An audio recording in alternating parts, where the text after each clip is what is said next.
Ok, bom dia a todos aí, bom dia, professor Eduardo, professor Cláudio, professor Jefferson, bom dia a todos os demais presentes aí. Eu sou o Eduardo Viana, atualmente eu trabalho como engenheiro de projetos de engenharia, de automação e controle, e vou apresentar aqui a minha dissertação, a apresentação da minha dissertação sobre as abordagens para controle e automação, usando microserviços e computação de borda na indústria 4.0.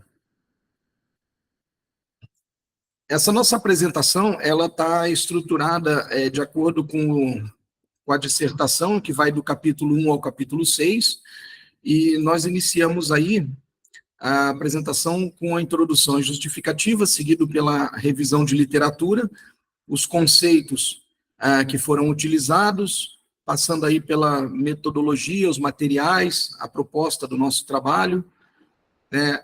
Na sequência, a experimentação e os resultados aí obtidos. E, para concluir, nós temos uma análise comparativa das ferramentas e dos métodos utilizados, né? Na verdade, qual foi a contribuição aí do nosso trabalho também.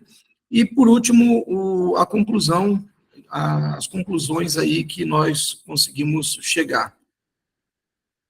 Eu vou iniciar com o slide da nossa introdução e justificativa, onde nós apontamos aí que a indústria 4.0 ela é cercada pelas suas tecnologias, né? E uma dessas tecnologias que nós nos atemos aqui é justamente a parte de automação, né? Então, a indústria 4.0, ela traz para a gente a necessidade de sistemas mais interconectados de forma rápida, de forma escalável, né, de forma que atenda, e isso permitiu que tecnologias antes somente utilizadas na área de TI convergissem em conjunto com a TA, né? Então, nós temos aí a aplicação forte de normas para a indústria 4.0, né? E também algumas normas, como a IEC 131, um pouco mais, vamos dizer assim, antiga, que acabou não atendendo a todas as tecnologias, permitindo aí que outras tecnologias fossem absorvidas aí pela I4, né? Quais são os objetivos do nosso trabalho? Primeiramente, nós temos que investigar ferramentas de software que permitam o desenvolvimento dessas aplicações de controle e automação, né, atendendo às necessidades atuais da indústria 4.0. E uma dessas ferramentas, né, uma das tecnologias da indústria 4 é a computação de borda aliada aos microserviços. Nós utilizamos aí duas ferramentas para isso, ferramentas de código aberto, tá, open source.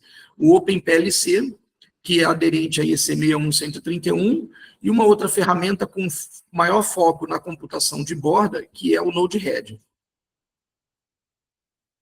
Passando por uma revisão da literatura, né, nós utilizamos aí, nós percebemos que essas aplicações de borda, elas não necessitam de uma grande infraestrutura, ela permite que a arquitetura seja distribuída, onde cada componente numa fábrica, a gente vê aqui na figura 6, né, como que nós temos aí a computação de borda dentro de uma Smart Factory. Basicamente, cada equipamento está sendo executado, resolvendo os seus algoritmos ali, né, colocando a máquina para operar, isso acontecendo na borda, independente de você ter comunicação ou não, né? Num segundo momento, os dados desse processo são comunicados para níveis superiores, aí, como um SAP, um controle de manutenção ou coisas do tipo.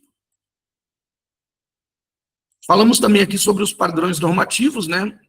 E especificamente falando, nós temos dois, que é a IEC 61131, que é amplamente utilizada na indústria, e a norma IEC 61499, a qual complementa a IEC 61131 para sistemas distribuídos. E de todo esse arcabouço de normas técnicas que nós utilizamos como referência na indústria, né, essa convergência das normas, ela permite que nós possamos desenvolver as aplicações voltadas aqui ao nosso trabalho. Então, seguindo aqui na nossa apresentação, né, nós apresentamos aqui o que são microserviços, né? Pequenas estruturas de software dedicadas a executar uma tarefa bem simples. Eu leio o nível de um tanque, numa pressão, por exemplo, faço a linearização e converto esse nível para 0 a 100%, ou uma integral de volume, alguma coisa assim, que possa disponibilizar isso para um requisitante. Esse microserviço, né, ele ocorre ali na borda computacional, não trazendo grandes delays aí para sua execução. Ainda dentre os conceitos utilizados, né, nós temos aí o Molecular Framework, que nada mais é do que uma coleção de componentes de software que permitem a comunicação com os microserviços. O Molecular ele é associado ao Transporter, que é um gerenciador de mensagens, e permite que o nosso orquestrador possa solicitar as informações ao microserviço.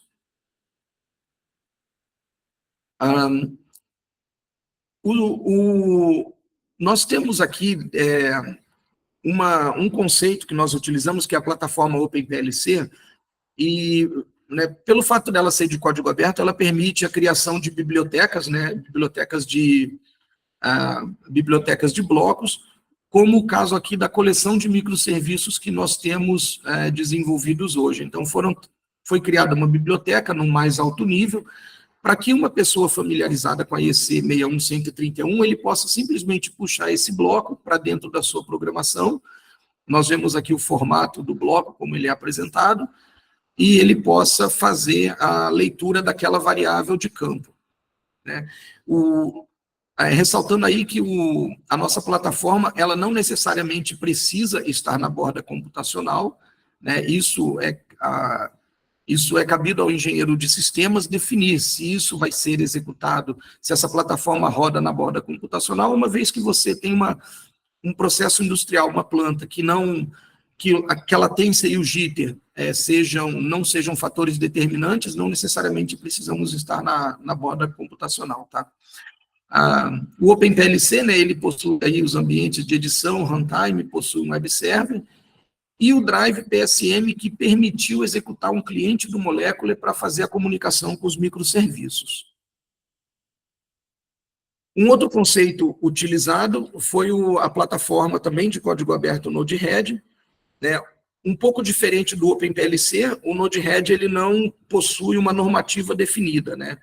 Então, ele é uma plataforma caracterizada por um fluxo de blocos, né, onde a saída de um passa a ser a entrada do próximo bloco. É bastante intuitivo e permite um rápido deployment aí. E também possui um drive do Molecular Framework que permitiu a criação de bibliotecas da mesma forma que foi criada para o OpenPLC.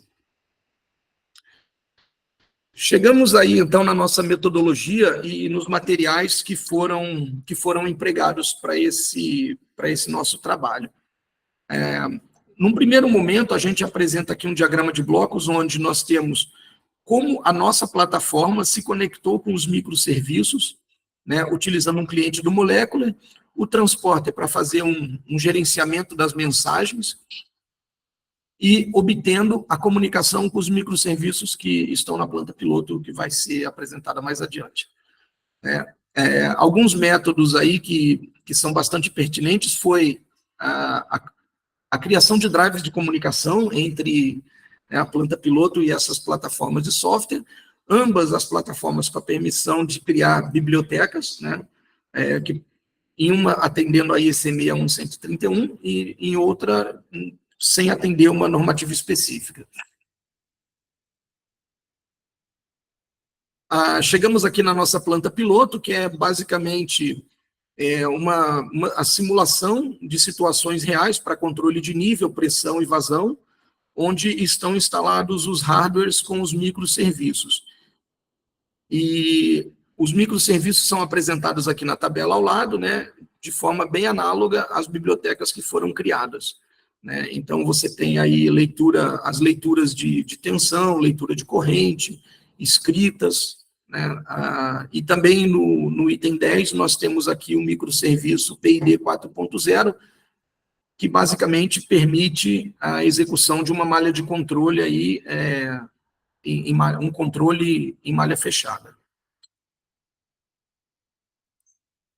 Passamos aqui ao desenvolvimento, onde foi desenvolvido um driver em linguagem Python para o OpenPLC, basicamente porque o OpenPLC possui o Python submódulo, que é uma ferramenta de software que permite uma programação em Python, e o drive foi agregado, o drive do Molecular para comunicação foi agregado ali ao OpenPLC. De forma análoga, com um pensamento semelhante, nós temos aí o Node-RED com o desenvolvimento da linguagem em JavaScript, que permitiu também a criação e o suporte dessas bibliotecas. Quando a gente olha aqui, nós vemos que as bibliotecas foram incorporadas ao OpenPLC, onde cada bloco desse simplesmente é arrastado para dentro da programação e com uma rápida parametrização do canal que você quer acessar e do valor que você quer ser escrito, no caso de uma escrita, né? Ele é rapidamente incorporado à lógica de operação, no caso aqui o ladder. E aqui à direita, um pouco mais, nós vemos a codificação em linguagem Python do que roda dentro desse bloco em segundo plano, onde um usuário, vamos dizer, do OpenPLC não precisa necessariamente acessar esse código aqui, que está em mais baixo nível aí, né? Vamos falar assim, exigindo até um maior conhecimento de software. O Node-RED, da mesma maneira, temos os seus blocos apresentados aqui, programados em JavaScript, que podem ser livremente utilizados dentro da plataforma.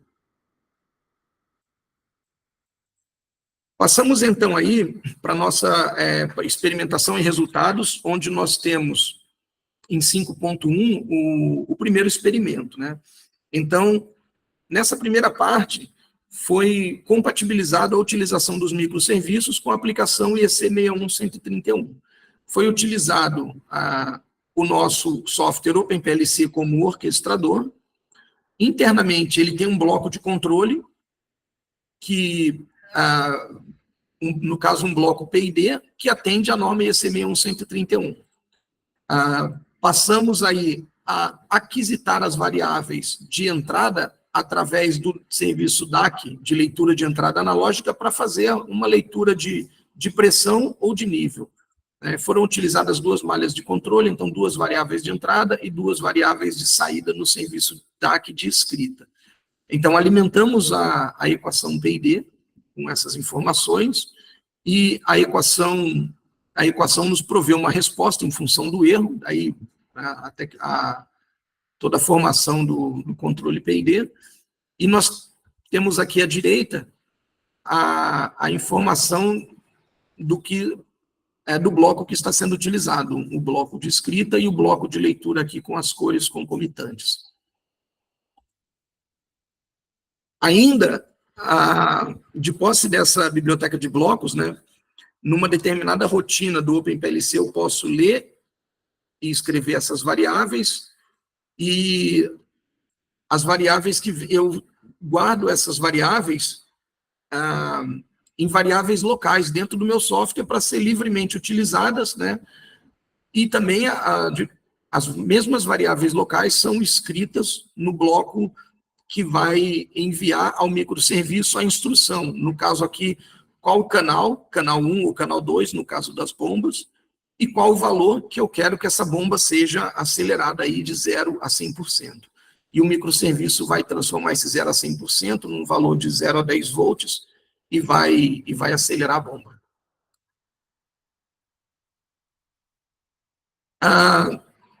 Ainda no experimento 1, né, nós temos aí o bloco de controle, o PID, que é interno ao controlador. Ele é chamado basicamente dentro de uma rotina no ladder do PLC, poderia ser programado livremente dentro de uma das 5 linguagens de programação aceitas pela IEC, né, e realizando o controle de malha.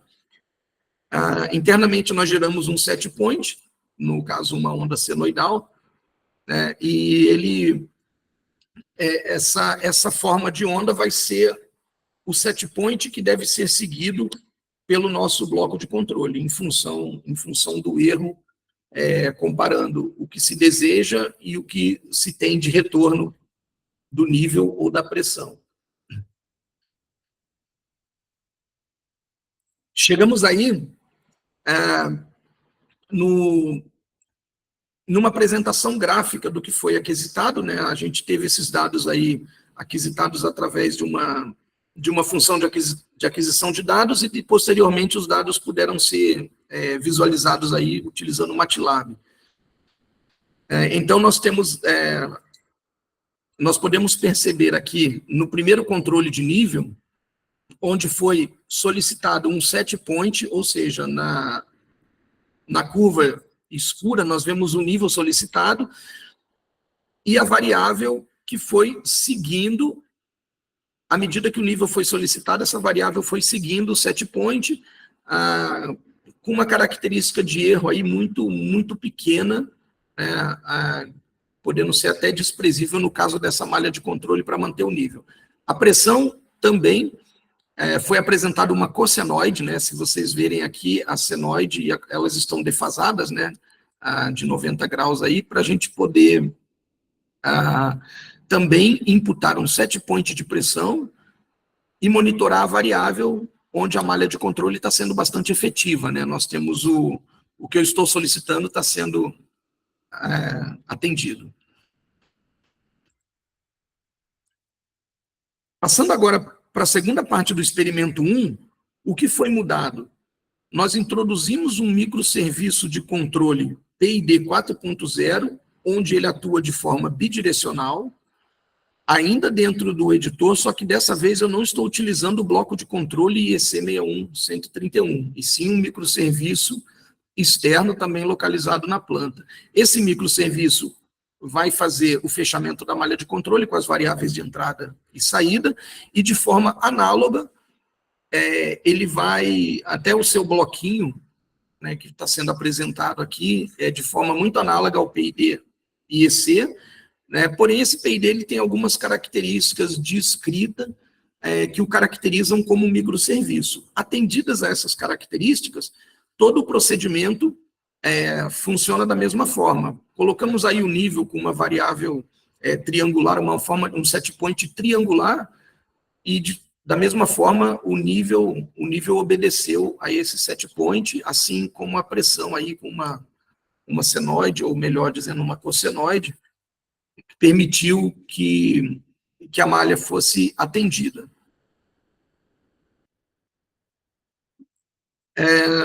Passando aí ao experimento 2, nós utilizamos o mesmo conceito, onde o microserviço PID 4.0 passou a ser chamado pelo Node-RED, assim como as variáveis DAC de entrada e saída, e aqui à direita nós temos o mapeamento dessas variáveis na biblioteca de blocos.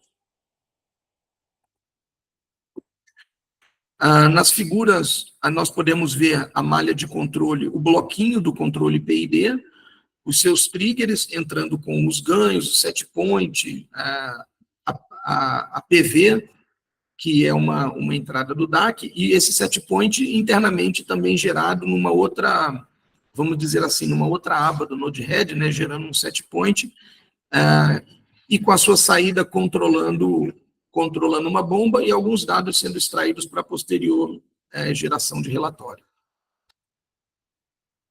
Obtivemos aí também os gráficos de controle de nível e pressão, e vemos também que o controle foi bastante satisfatório.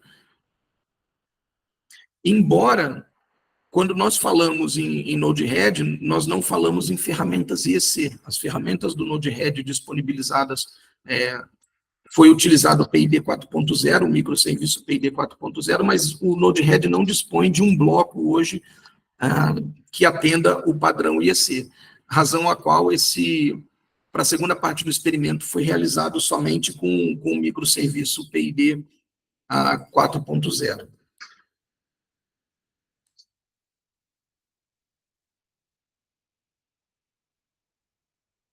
Eu vou apresentar aqui nessa parte do trabalho uma análise comparativa com alguns prós e contras, né, do que nós pudemos constatar quando quando as aplicações foram criadas. Nós temos aqui, para as ferramentas voltadas para aplicações da IEC 61131, nós percebemos que, devido a essa normatização, nós temos a facilidade de reutilização dos códigos, né, e um bom gerenciamento desses ativos de software devido a essa estrutura monolítica, como ponto positivo, né? O CLP, no caso, é uma estrutura de núcleo simples, né? Você não consegue fazer uma distribuição desse processamento, né? Todavia, quando nós vamos ao mercado, nós vemos que, como um ponto negativo, nós temos a ausência de drives comerciais para acesso aos microserviços, sendo essa uma das contribuições do nosso trabalho, que permitiu que uma aplicação IEC pudesse acessar os microserviços, né?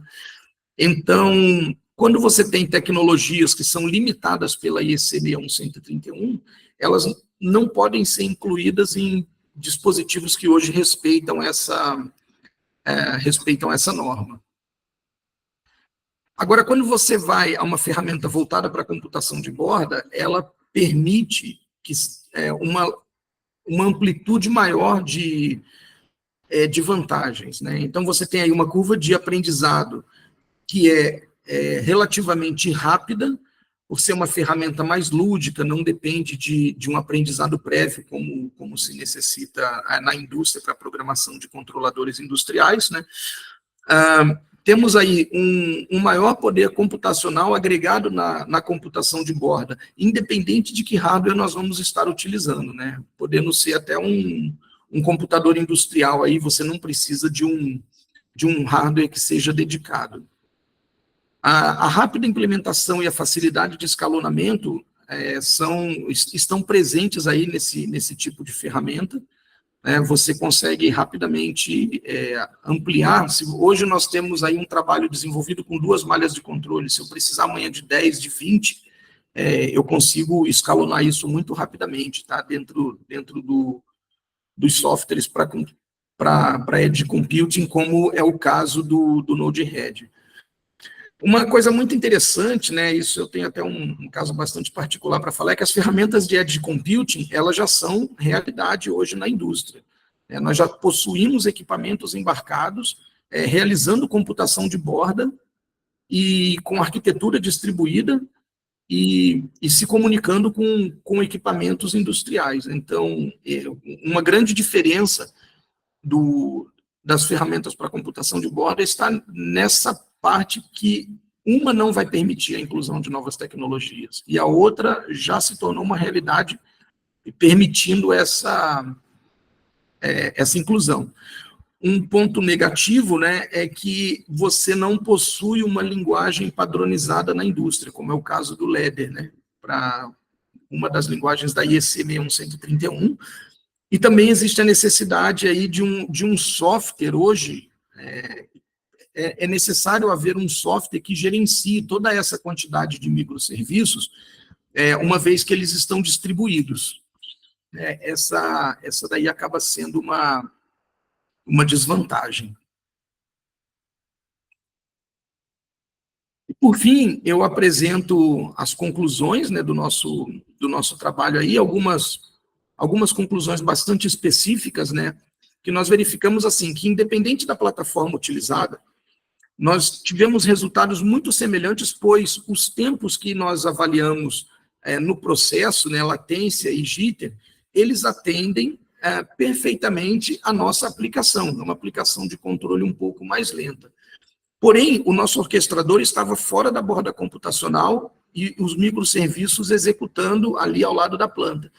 Se a gente precisasse de um tempo menor de latência, nada impediria que os nossos orquestradores pudessem ser executados também na borda computacional para a parte de processo, tá? Eu queria fazer um parênteses aqui para falar numa aplicação. Você imagine um veículo autônomo tomando uma decisão de ter que parar imediatamente quando vê um obstáculo, uma pessoa, um objeto, alguma coisa. toda essa capacidade de processamento está embarcada nele e ela está sendo tomada no que a gente chama de borda computacional, porque é naquele momento todo o hardware e as estruturas de software para controle estão embarcadas no veículo, e ele toma a decisão independente se ele tem comunicação ou não com a nuvem. Imagina se essa tomada de decisão estivesse na nuvem, né? Então ele teria que mandar as informações para a nuvem, processar e receber a informação de que ele deve frear. Então, esse tempo de ida e volta para a nuvem poderia ser crítico aí, fazendo com que houvesse uma colisão. É exatamente esse o ponto aí quando a gente fala em tempos de processo. A gente verifica aí, né, que no experimento 2, né, não foi possível produzir a ferramenta IEC, né, pelo fato desta não ser nativa no mesmo. Não que não possa ser implementada futuramente, tá? E como conclusões gerais, nós podemos dizer assim que foi demonstrada a viabilidade de utilizar os microserviços com a IEC 61131, permitindo assim que uma arquitetura MOA, né, uma arquitetura orientada a microserviços, nós nos comunicássemos com arquiteturas industriais. Verificamos também que com a computação de borda, né, há essa possibilidade de comunicação de ferramentas IEC e com uma ferramenta, vamos dizer assim, originalmente de TI, como é o caso do Node-RED. Né? Aí também concluímos, né, que controladores industriais podem orquestrar microserviços de forma descentralizada. E isso torna-se uma grande vantagem competitiva, uma vez que você necessita de hardwares de menor capacidade computacional e, consequentemente, com menor custo. Né? Há, entretanto, aí o preço a se pagar da arquitetura distribuída. E aí, eu agradeço, né, termino assim a apresentação do nosso trabalho e agradeço a todos os presentes. Passo a palavra para o professor Godoy. Ok. Eduardo, agradeço pela apresentação. Vou finalizar aqui a